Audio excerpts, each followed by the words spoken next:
Shalom, selamat pagi saudara, bertemu kembali dalam Ephphatha Devotion pagi hari ini.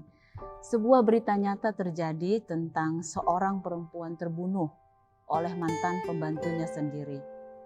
Setelah diadakan penyelidikan, ternyata motif sang mantan pembantu tersebut membunuh majikannya disebabkan oleh karena sakit hati. Ketika waktu dia bekerja dengan sang majikan, dia sering dikasari dan gajinya sering dipotong dengan alasan yang dibuat-buat.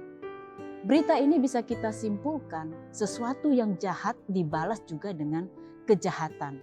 Ada pula hukum Hammurabi yang menganggap tindakan membalas kejahatan dengan kejahatan itu sah. Tidak masalah, bisa kita lakukan. Jika seseorang merusak matamu, maka engkau berhak merusak matanya. Nah, jika seseorang mematahkan tulangmu, engkau juga berhak mematahkan tulangnya. Itulah bagian dari isi hukum Hammurabi. Gambaran ini Bapak Ibu yang terkasih menunjukkan bahwa pengampunan tidak ada. Yang ada adalah pembalasan. Saudaraku, mari kita bayangkan sejenak jika dalam kehidupan dipraktekkan cara-cara pembalasan tersebut. Apa yang diajarkan firman Tuhan bagi kita tentang hal ini? Mari kita membaca firman Tuhan dalam Amsal 20 ayat yang ke-22. Yang berkata, janganlah kamu berkata aku akan membalas kejahatan. Nantikanlah Tuhan, ia akan menyelamatkan engkau. Ayat ini senada dengan yang ditulis dalam Ibrani 10 ayat 30. Pembalasan adalah hakku, akulah yang menuntut balas. Jadi apa yang kita lakukan jika kita disakiti Bapak Ibu? Atau jika ada orang yang berlaku jahat bagi kita? Jawabannya adalah nantikanlah Tuhan. Ia akan menyelamatkan nyawamu.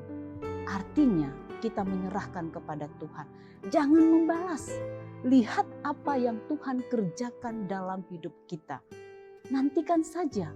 Tuhan pasti bertindak dengan keadilannya.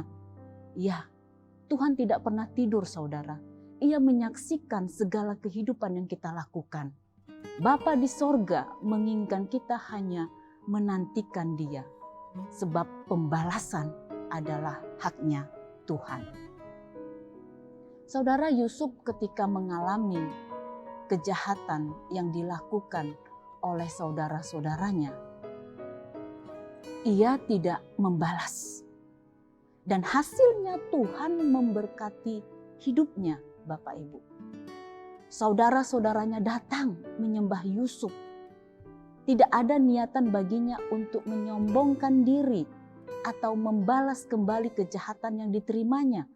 Padahal dia memiliki peluang untuk melakukan hal tersebut. Sebagaimana kita disakiti, jelas bukannya bagian kita untuk membalas kembali. Kita hanya menantikan Tuhan yang akan menyelamatkan kita dan menunjukkan begitu adilnya Tuhan bagi manusia. Bapak Ibu, mari kita hidup dalam pengampunan.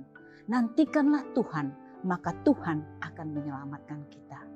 Shalom.